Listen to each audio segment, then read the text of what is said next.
Hey guys, Saturn here, and welcome back to yet another video. This time going over the Pokemon Presents that we got yesterday. Now, yesterday's Presents was incredible. It was just brilliant. Best Presents that we've had so far, in my opinion. Because the details we got on Legends Arceus and Pokemon Masters blew me away. So let's start off with exactly that. Pokemon Masters. The biggest update since 2020. We don't know everything, but we know a little bit. First of all, we know that Anniversary 2021 and RESHIRAM is coming. This is quite a shock, given that in Masters he already has Zekrom. So N gets both dragons for whatever reason, even though Hilbert was confirmed to have RESHIRAM in the event where N had Zekrom. So I don't know why they've done that, but whatever. But his suit looks awesome. It's really, really cool. And personally, I prefer N with Reshiram to N with Zekrom, but you know, that's just an opinion. And Chairman Rose got silently confirmed. And that was just brilliant. Chairman Rose is finally coming. Obviously, he's not getting Eternatus like many people thought he would. I think it is now most likely that he'll get Copperaja, which is his signature Pokemon from the games. Obviously, it'll be a new Max Pokemon because it'll be able to do Max. I think it's Greenhorn or something like that, which is going to be pretty cool. And it'll probably be another Pokefair or maybe even Master Fair unit. Who knows? And while I haven't got a slide for it because it was done this morning and I made this PowerPoint last night, Giovanni's getting Mega Mewtwo. Why? Giovanni is getting a Mega Evolution. Now I'm really hoping that this means that Maylene, Candice, Brendan, Drake, they can all get their Mega Evolutions as well. Even Sigma Suit Brock. But Giovanni getting Mega Mewtwo Y also confirms, like what I've been saying for a while now, that this is the Pokemon Ultra Moon timeline rather than the Ultra Sun timeline. Because we've got Cyrus with Palkia, we've got Lysander with Yveltal, we've got Giovanni with Mega Mewtwo Y.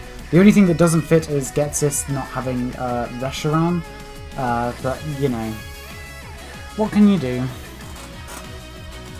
So obviously we've got Chairman Rose, and that's really all the Master stuff we got, other than the stuff that we already knew about from the data mine, which I was on holiday when the data mine happened, so I didn't make a video on it, but hopefully I'll be here for the anniversary update, which is 26th February, I think? Oh, not February, August, I think?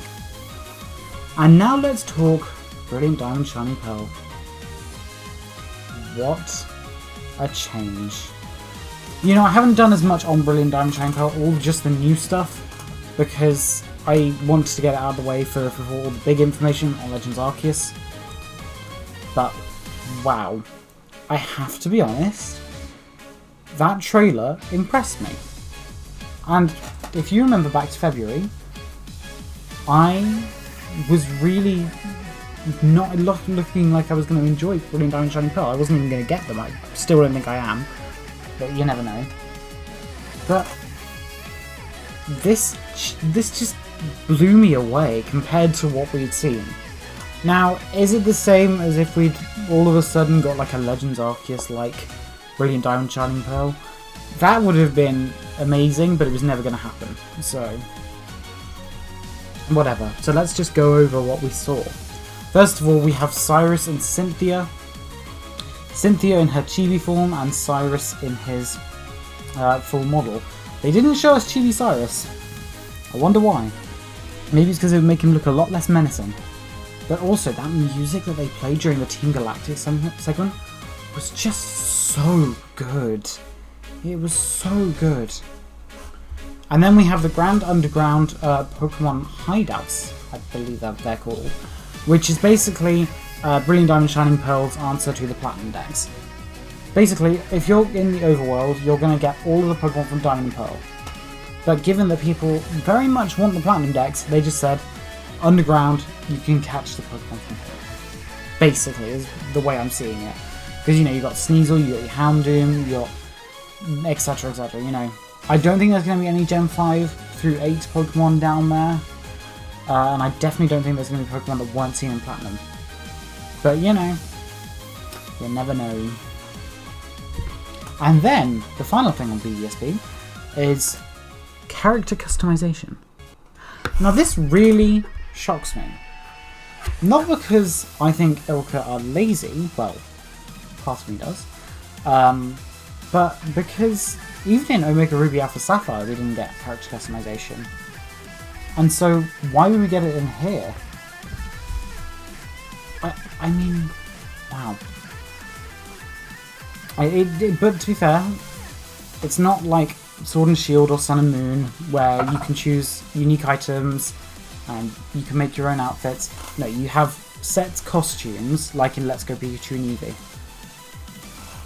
I think that's how it worked in Let's Go Pikachu and Eevee. I can't remember, I haven't played that game in so long. But now let's talk about the really important stuff, Legends Arceus. So first of all, we saw the grassy plains, which, first of all, this draw distance is much better than what people were expecting. You got your Wurmple and your Bidoof, and then in the background you can also see Mount Coronet, which just looks fantastic. And then you have the up north, the SNOWPOINT area, which SNOWPOINT looks brilliant.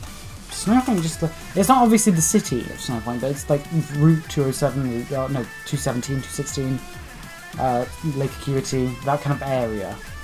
And, oh my god, does it look brilliant. You've got your classic Swinub and Piloswine.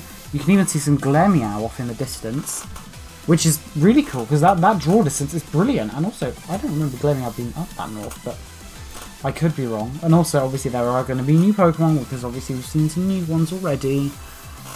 And obviously there's going to be ones from future generations as well, which they haven't done much of showing us yet. But we know, obviously, Basculin, Braviary, and the starters are from generations that are past, except for Cyndaquil. So we've got all that to go over. And then, first of all, if I haven't mentioned, this region is now called Hisui, which is the previous name of Sinnoh. And honestly, Hisui is really difficult to pronounce. But I don't know why they changed the name. Maybe it's just for the regional variants. Like, well, we can't just call it Sinnoh again. We've done Sinnohian forms, but you're buying Brilliant Diamond, Shining Pearl. Where's the Sinnohian forms gone? I don't know. But also, the only thing that's really off in this image specifically is the trees still look a bit rough around the edges, but they have 6 months to patch that out, so I'm not worried about that at all. And then we have it. What I've been calling Eterna Village for a long time is actually called Jubilife Village, as in Jubilife City, and it becomes Jubilife City later on in Diamond Pearl.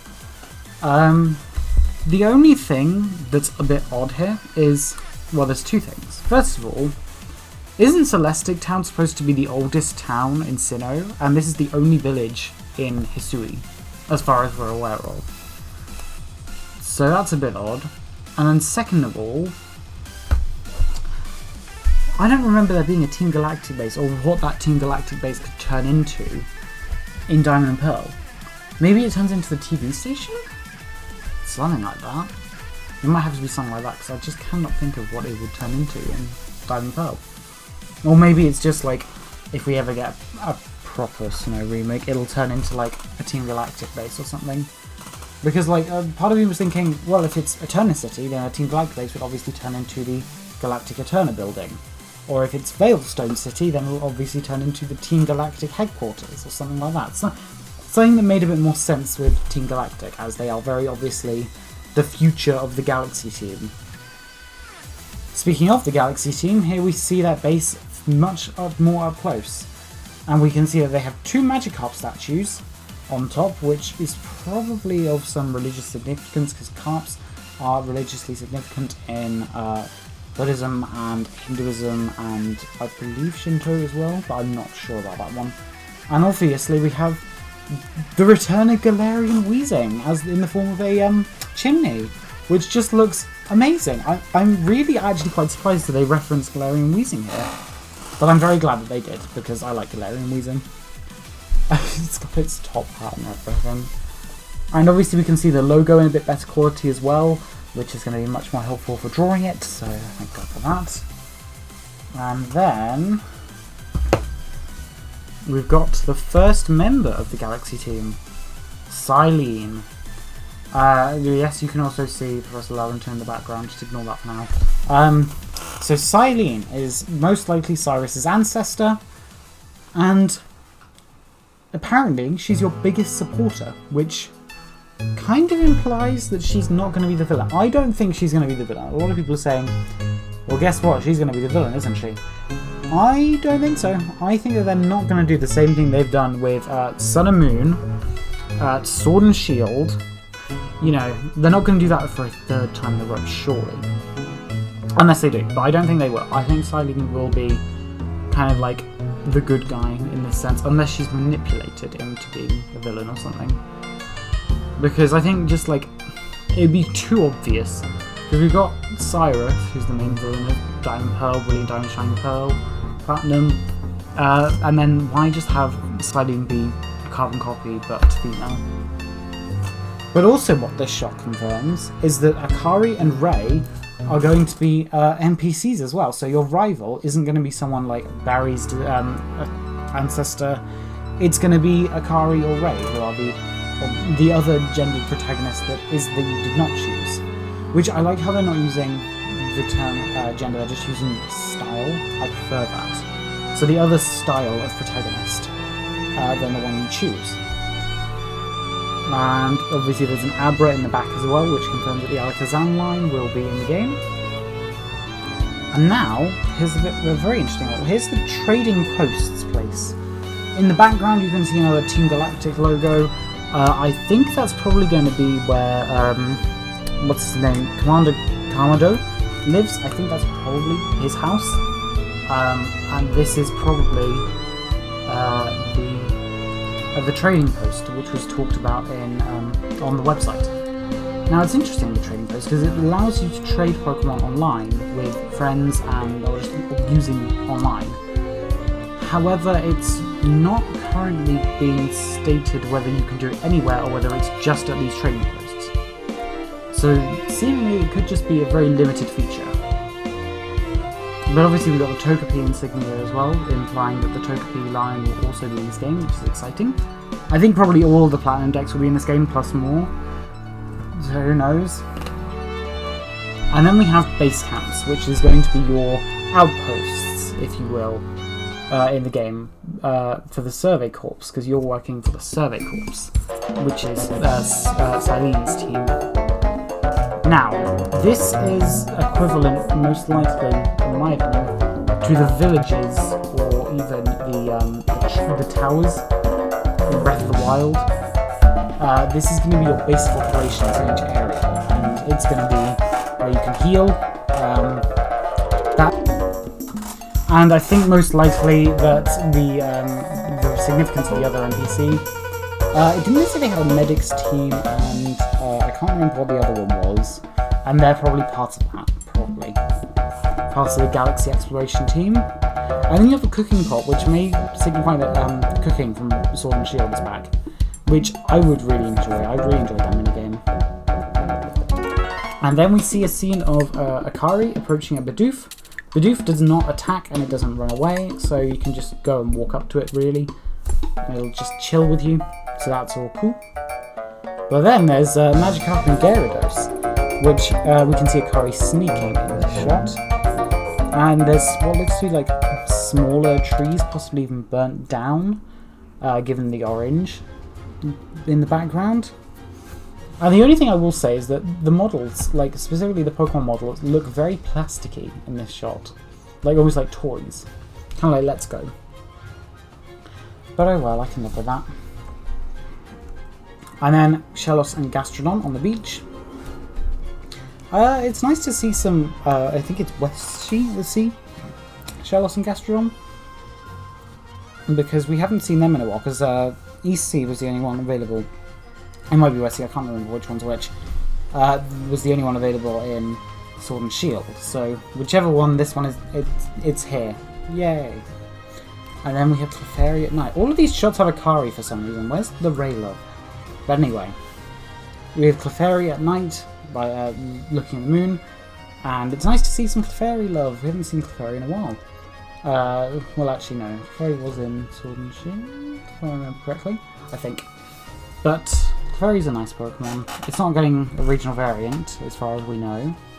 Well, given that it's there and it's a regional one, probably not. But, you know, still nice.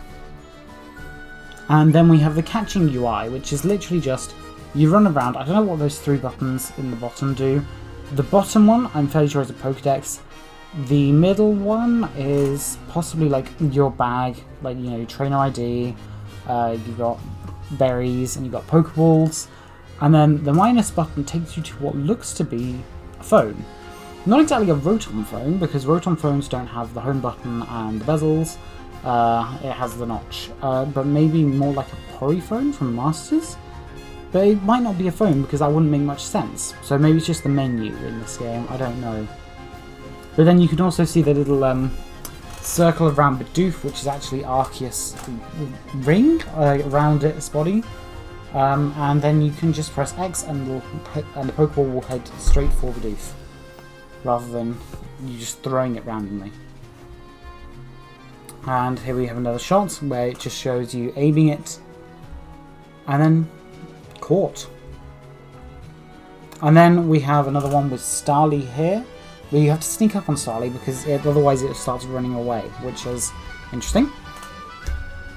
And then there's smoke balls, which are new. I think they just help your trainer not be seen, so you can get up close without having to sneak, because there's no tall grass to sneak there in that location. So I think that's probably what it is, which is really neat mechanic. And then we got the confirmation of not only are Great Balls going to be in the game, and most likely Ultra Balls as well, but Heavy Balls. Something that had like an Apricorn Pokeball, it's supposedly invented by Kurt, is here in this game, which is really exciting. I don't know why they decided to specifically use the Heavy Ball. Maybe there's a reason for something in Legends Arceus, I don't know. Maybe it is just the Heavy Ball, but we can craft Pokeballs, which I'll get onto in a bit, but you know, exciting. And here we have Akari. Akari is Dawn's ancestor, very clearly. And she is really actually very unique in terms of her facial expressions, because the only other Pokemon protagonists that have actually used their faces are Victor and Gloria. And so it's quite nice to see that returning here. And also I really like her design with the scarf. Kind of reminds me of Lucas's Diamond and Pearl design, because he had a scarf as well. And yeah, and I like the I'm not sure what the 3 stars in the circle mean, because that's not the Explorer Team logo. It's not the Survey Corps logo. And the closest thing I can think of is it looks like the Samsung former logo, not the current one, but one from a while back, which had the 3 stars. Which is not from Pokemon, but from obviously the real world. And obviously she's getting ready to throw the wooden Pokeball.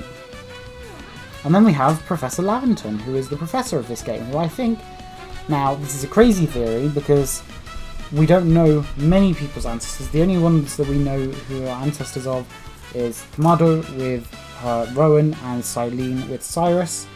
And Professor Laventon, I think he could be Peony's ancestor. Based partially on skin tone, partially on the fact that this is a game going all over legends, and that was kind of Peony's whole thing. You know, just play the Crown Tundra. And so maybe the Crown Tundra will influence this slightly. Well, obviously it will. Open world game, searching for Pokemon. Crown Tundra is definitely going to have something to do with this. But then, well, not something to do with it, but like, it's going to feel more like Crown Tundra than anything else, you know? And obviously we have Commander KAMADO as well, who is Rowan's ancestor. And this character's design is really cool. I really love their torso, I don't know what to call it. I'm not sure the official name. Well, I say official name, I mean like the correct term to use for it. But it has that really awesome pattern with the Golduck that looks really awesome. And again, you see those 3 circles. This time we don't have the stars in, but like 3 orbs. Maybe it's got something to do with the 3 as of Yuxi Mesprit or something, maybe? I don't know. But the only thing I will say is that the model needs a bit of cleaning up. Those textures really need some cleaning up. And I'm really hoping that Game Freak do that before release date. And then we have Ray, the male protagonist and Lucas's ancestor. And Oh my god, another good design. And another scarf as well. Definitely a good design here. I'm really happy with it. And I definitely think that this is going to be a lot of fun to play as with Ray. And obviously we have got character customization. That we saw the Cyllene in Jubilife Village. And then we did actually see another set of clothes, which I'll go over a bit later. And then we got our first new Pokemon for Legends Arceus. Weirdeer. Weirdeer is weird in the sense that it's an evolution, not a regional evolution seemingly, to Stantler. And it's normal Psychic, and I personally think it should be Ice Psychic, but that's just my opinion. And it's like the so it must be it's normal Stantler's evolution, because they won't give Stantler a new regional variant and not change its typing. But here we have Weirdeer, who is some cool Pokemon. And yeah, finally they gave Stantler some love, and you can ride around on Weirdeer's back all over the region. It looks great. And then we have Basculene's evolution. Basculene getting some love for the first time ever. Like, Basculene's been in pretty much every single Pokemon game since its inception in Gen 5, and now finally we have a use for it with Basculegion. We haven't seen the blue one yet, so we're not sure if there is a blue one. Maybe the red one is the only one available in I'm trying to remember the why can I not remember the region name? Hisui, that's the one, in Hisui. And hopefully not, but like, you know, you never know. And then, speaking of Hisui and Unova, we have Hisuian Braviary, a psychic flying type, which honestly looks great. I actually really much prefer it to normal Braviary's design. And also a Braviary that, if you like it, does not make you seem like, oh, you're just an American, patriot to America or whatever. And we can just say, no, it's Hisuian, which is Hokkaido.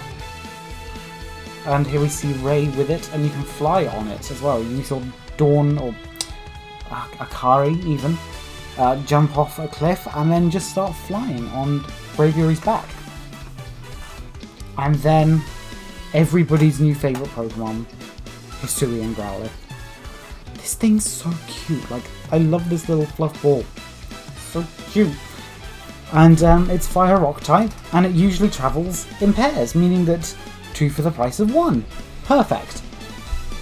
And I really can't wait to see Arcanine, but I really hope they don't do what they did with Double to Wooloo. And then, speaking of the character customization a bit earlier, we have the Hisuian Growlithe costume, which is the pre-order bonus if you pre-order the game if you buy the game before 5th of May, no, 9th of May. And so make sure to get it before then so you can get this awesome costume for Hisuian Growlithe. I'm not sure why it looks like they've been wrapped up in like bandages, but okay. Okay, so my computer decides to stop working now. Now, on to the exciting one, crafting. Crafting is very exciting because you can build your own Pokeballs, your own Heavy Balls, your own Smoke Balls, and Revives as well, just with items you find in the wild. And this is something that Legends Arceus has over Breath of the Wild. Because Breath of the Wild doesn't have crafting, for whatever reason. But they look really easy to craft, it's a very easy system, and you can also buy items as well. So I'm really looking forward to this. It definitely feels like Pixelmon. And then, Agile and Strong Style. So you know how I was saying how the Crown Tundra influenced this game? I don't think that's the only one. Very much so the Isle of Armor, I think, influenced this game, because we have new styles of attack. We have the Agile style and the Strong style, which Agile raises your speed but lowers attack power, almost like Rapid Strike, Urshifu. And Strong style lowers your speed but powers up your attack, a bit like Single Strike Urshifu. So I think that this is very much a situation of, we created this awesome Pokemon, to hype you up for Legends Arceus. And it's very possible that Kubfu and Urshifu will be available in Legends Arceus, which will be awesome. Awesome boss battle against them. Maybe they get their own battle theme finally. Oh my god, you cannot wait for this game.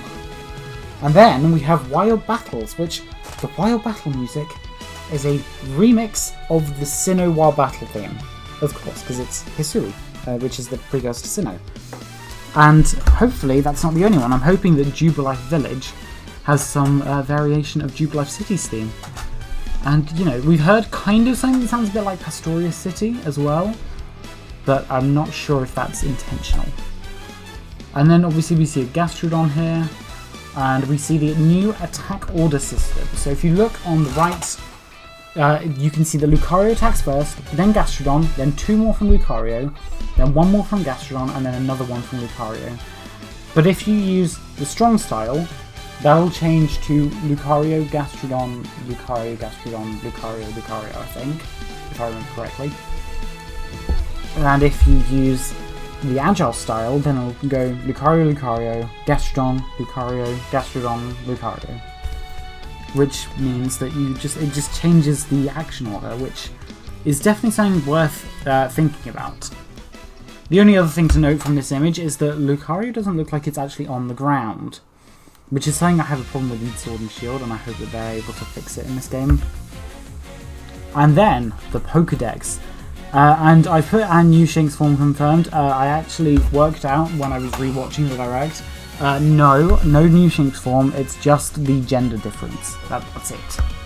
And this is what the Pokédex looks like. It's a book, and you can catch it, you can defeat it, you know, you've got BIDOOF, Starly, SHINX here. Those are seemingly the first 3 Pokemon in the Pokédex, meaning that your starters might not be in the Pokédex because they're not actually available in the wild, as far as we know. So those are the ones there. And so when it says number of forms you've registered, you know, you need to get up to 2, which is male and female. And then here's the new talking UI, which it has a bit more with the LAVENTON. The reason I talk about the UI is because I really just like the look of it this time. I really think that it looks very themed. It looks really good, and I'm really happy with it. And honestly, it really does feel like they put a lot of effort into this game. And I think that the people who are complaining still, they just can't see that people are just putting effort into this. It doesn't have to look as good as, like, whatever game they're comparing it to. And then also, the final thing of note is ranking up. Something that is completely new to this game. And this is...